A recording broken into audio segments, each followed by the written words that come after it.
নিষ্ঠুর মহিলা ফেরাউন বাংলাদেশের মানুষের কাঁধের উপর চেপে বসেছে।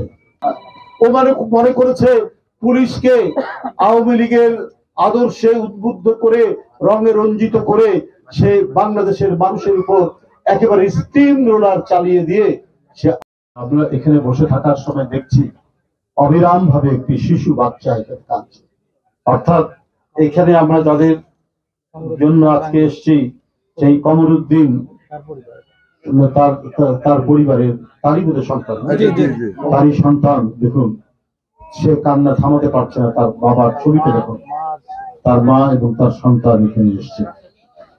তো এই আহাজারিটা সারা বাংলাদেশে আমরা এমন এক পরিস্থিতি পার করেছি শেখ হাসিনার আমলে, আশেপাশে সব জায়গা থেকে শুধু আহাজারি আর কান্না। কারো সন্তান নেই, কারো বাবা নেই, কারো মেয়ে নেই। এই হচ্ছে সারা বাংলাদেশে এক ভয়ঙ্কর আর্তনাদের দেশ ছিল বাংলাদেশ। এই যে জগদ্দল পাথর, এই যে একটা নিষ্ঠুর মহিলা ফেরাউন বাংলাদেশের মানুষের কাঁধের উপর চেপে বসেছে, তাকে সরানোর জন্য সব মানুষ, তার কচি বাচ্চারা রাস্তায় নেমেছে। তার বগলে, তার পিঠে স্কুলের ব্যাগ, মা হয়তো পানির বোতলটা ধরে তার সাথে এগিয়ে যাচ্ছে, আর ওই ছেলেরা রাস্তায় দাঁড়িয়ে পুলিশের সাথে যুদ্ধ করছে। ওর মধ্যেও কোন কচি বাচ্চা ওখানে পড়ে মরে যাচ্ছে। এই কিশোরদের যে বীরত্ব, একজন পড়ে যাচ্ছে আরেকজন তার জায়গায় এসে উপস্থিত হচ্ছে, এবং পুলিশে কথাটা বলছে তার ঊর্ধ্বতন কর্মকর্তাকে যে স্যার কমে না তো কেউ, একজন পড়ে যায় আরেকজন সেই জায়গায় এসে উপস্থিত হয়। কি অপূর্ব সাহসের বাতিঘর ছিল এই বাচ্চারা, এই শিশু কিশোর, স্কুল কলেজ ইউনিভার্সিটির ছেলেরা। শেখ হাসিনা ও টের পায়নি দেশের মানুষের বীরত্ব। ও মনে করেছে পুলিশকে আওয়ামী লীগের আদর্শে উদ্বুদ্ধ করে রঙে রঞ্জিত করে সে বাংলাদেশের মানুষের উপর একেবারে স্টিম রোলার চালিয়ে দিয়ে সে আজীবন ক্ষমতায় থাকবে। কিন্তু এদেশ এরকম জালিমকে কখনো যে ক্ষমতায় রাখে না, এই ইতিহাস শেখ হাসিনার জানা ছিল না। ও ছিল এক ভণ্ড মূর্খ প্রধানমন্ত্রী। ও যদি আমাদের ইতিহাস জানতো কয়েকশো বছরে, তাহলে আগেই যখন বুঝতে পারছে যে জনগণ তাকে পছন্দ করে না, তখনই সে ক্ষমতা ছেড়ে দিত। কিন্তু তার ক্ষমতার প্রতি এত লোভ, এত মায়া। আপনি কাছে আসেন শেখ হাসিনা, বাংলাদেশের মানুষ মনে করছে যে জল্লাদ কাছাকাছি এসছে, আর আপনার বাংলাদেশের আপনার তৈরি করা জল্লাদরা তাকে উৎসাহিত হয়েছে। আর উৎসাহিত হয়েই স্বেচ্ছাসেবক দলের বহরের উপর আক্রমণ করে দিদারকে হত্যা করেছে গোপালগঞ্জে আওয়ামী লীগের নেতারা এবং স্বেচ্ছাসেবক দলের প্রেসিডেন্ট আপনার জিলানি সহ তার পরিবারের উপর আঘাত। এদেশের মানুষ কত ভয়ঙ্কর দৈত্য রূপে, কত ভয়ঙ্কর রক্তচোষা বাদুড় হিসাবে আপনাকে গণ্য করে, সেটা কি আপনি ভেবে দেখেছেন? আপনি আপনার সমস্ত দুর্বৃত্ত যুবলীগের, ছাত্রলীগের নেতাদেরকে আপনি অস্ত্র দিয়েছেন। কত যে বেআইনি অস্ত্র আর আইনি অস্ত্র, লাইসেন্স বিহীন লাইসেন্স করা অস্ত্র, 1888টা অস্ত্র, সাধারণ পিস্তল বন্দুক, এগুলো সরকার করেছে, বাতিল করেছে, লাইসেন্স বাতিল করেছে, কিন্তু এখনো উদ্ধার করতে পারেনি। 1888টা বা এই ধরনের অস্ত্র এখনো উদ্ধার করা যায়নি কেন? এই অস্ত্রগুলো তো যুবলীগ, ছাত্রলীগের হাতে আছে, শ্রমিক লীগের হাতে আছে, আওয়ামী লীগের হাতে আছে। ওরা ঘাপটি বেড়ে আছে, প্রয়োজন হলে অস্ত্র ব্যবহার করবে। সরকার লাইসেন্স বাতিল করলে অস্ত্র উদ্ধার করতে হবে। এই অস্ত্র উদ্ধার না করলে এরা জনগণের বিরুদ্ধে এই অস্ত্র ব্যবহার করবে। তার প্রমাণ আমরা গোপালগঞ্জে পাচ্ছি, তার প্রমাণ আমরা কয়েকটি জেলায় ইতিমধ্যে দেখতে পেয়েছি। কেন এই অস্ত্র এখনো উদ্ধার হচ্ছে না? শেখ হাসিনার পালানোর সময় তার যে নিরাপত্তা এসএসএফ বলে, তাদের কাছে তো আরো সফিস্টিকেটেড, আরো অত্যাধুনিক অস্ত্র রয়েছে। সেই অস্ত্রগুলো লোপাট হয়েছে, সেটা কোথায় গেছে? এই জন অরণ্যের মধ্যে, এই জনসমাজের মধ্যে নিশ্চয়ই এই অস্ত্রগুলি আছে। আজকে অন্তর্বর্তীকালীন সরকার, এদেশের মানুষ সবাই সমর্থন করেছে, আমরাও করেছি। তাদের উচিত এই দেশে শান্তি স্থিতি, আমাদের সমাজের মধ্যে একটা স্বস্তি বিরাজ করতে হলে তাদের কাছ থেকে অস্ত্রগুলো উদ্ধার করুন।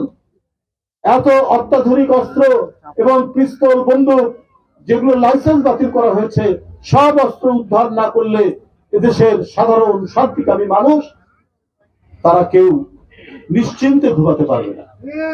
কারণ আপনারা জানেন ওদের লক্ষ লক্ষ টাকা আছে, কোটি কোটি টাকা আছে। এই কালো টাকা নিয়ে তারা বসে আছে।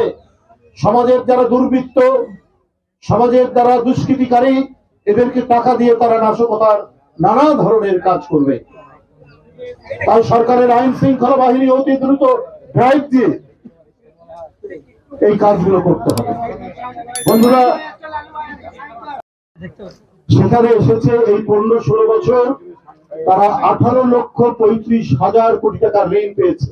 শেখ হাসিনা ঋণ নিয়েছে বিভিন্ন প্রজেক্টের নামে, আর এর মধ্যে 17,60,000 কোটি টাকা পাচার হয়েছে।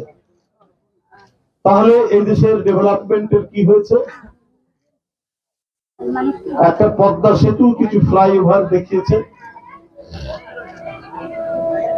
আর এইটা করতে গিয়ে টাকা পাচার হয়েছে, ঋণের টাকা 17,60,000 কোটি টাকা পাচার। এই টাকাগুলো কোথায়? এই টাকাগুলো তো আছে আওয়ামী লীগ, তাদের ব্যবসায়ী, তাদের যুবলীগ, তাদের ছাত্রলীগ, তাদের বিভিন্ন ব্যবসায়ী প্রতিষ্ঠান যারা আছে তাদের কাছে আছে।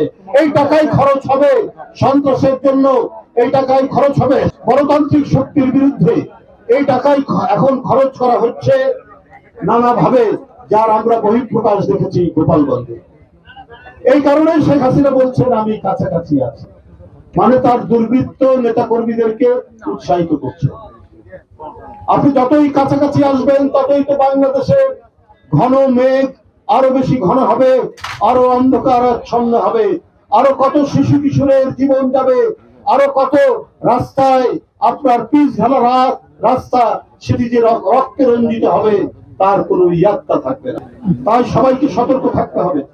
শেখ হাসিনার কথার বাইরে এবং কারো যদি ন্যূনতম বিএনপি এবং বিএনপির পরিবারের সাথে সম্পর্ক থাকে, সে যদি প্রশাসনের লোক হয়, তার এই 15-16 বছর কোনো প্রমোশন হয়নি, পোস্টিং তো দূরে থাক, কোনো মেধার কোনো দরকার নেই। শুধু যুবলীগ করলেই তার চাকরি, ছাত্রলীগ করলেই তার চাকরি, আওয়ামী লীগের সম্পর্ক থাকলেই তার চাকরি। নির্লজ্জ আওয়ামী ফ্যাসিবাদকে মিডিয়ার মালিকরা নির্লজ্জ চামচামি করেছে। দুঃসময়, দুর্দিন, ঘোর দুর্দিন পার করে আমরা 5ই আগস্টের পর থেকে কিছুটা হলেও স্বস্তির নিঃশ্বাস নিতে পারছি। আমাদের অন্তর্বর্তীকালীন সরকারের কাছে আপনাদের মাত্র একটাই বক্তব্য, শুধু ফ্যাসিবাদের দোসররা যাতে মাথা চারা দিতে না পারে।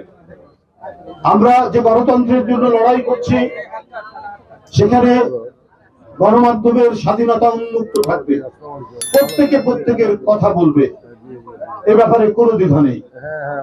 কিন্তু যদি ফ্যাসিবাদের যদি পুনরুত্থান ঘটনা হয়, তাহলে তো সেখানে আমাদের কিছু কথা আছে।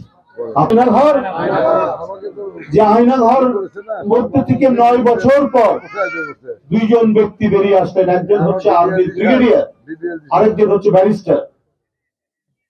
2জন 9 বছর পর বেরিয়ে আসলেন। তাহলে হিটলারের মতোই তো তিনি কনসেন্ট্রেশন ক্যাম্প, গ্যাস চেম্বার করেছেন। তাহলে হিটলারের সাথে কি সংলাপ হতে পারে? হিটলারের সাথে কি তাদের আলাপ আলোচনা হতে পারে? কেউ কেউ এরকম কথা বলেন, তারা ঠিক বলেন না। যারা নিজের দেশের মানুষকে পুড়িয়ে মারতে পারেন, অদৃশ্য করে দেন, আপনার পায়ের আঙ্গুল তুলে ফেলেন, হাতের আঙ্গুল তুলে ফেলেন, আপনার দিনের পর দিন গুম করে রাখেন, তারা তো কোনোভাবেই রাজনৈতিক ভিন্ন মতামত হতে পারে না। তারা একটা নিষ্ঠুর শয়তানের আত্মা নিয়ে তারা কাজ করেছে। সুতরাং এই সমস্ত শয়তানের প্রেতাত্মারা যদি আবার মাথা চালা দেয়, তাদের সাথে তো কথা বলার কোনো সুযোগ হতে পারে না। আপনাদের সবাই বুক ফেটে যায়, যেমনি ভাবে ফয়াজ, যেমনি ভাবে মুগ্ধ, যেমনি ভাবে আবু সাইদ, এইভাবে সারা বাংলাদেশে আজ শ্রমজীবী মানুষ, ছাত্র, এই যে আপনার কমরউদ্দিন খান, তারপরে আপনার শাকিল হাসান মানিক এবং জিল্লুর রহমান সহ বগুড়ায় যারা আত্মদান করেছেন, আমি তাদের প্রত্যেকের আত্মার মাগফিরাত কামনা করছি। আল্লাহ তাদের বেহেশত নসিব করুন। বিএনপির যারা নেতৃবৃন্দ উপস্থিত আছেন, তারা সব সময় এই পরিবারের সাথে আপনারা দেখাশোনা করবেন, তাদের খোঁজ খবর রাখবেন। আমরাও যতটুকু সম্ভব তাদের আমরা খোঁজ খবর রাখবো। আমরা কোনো শহীদের রক্ত যেন বৃথা না যায় সেই দিকেই আমাদের সবাইকে দেখতে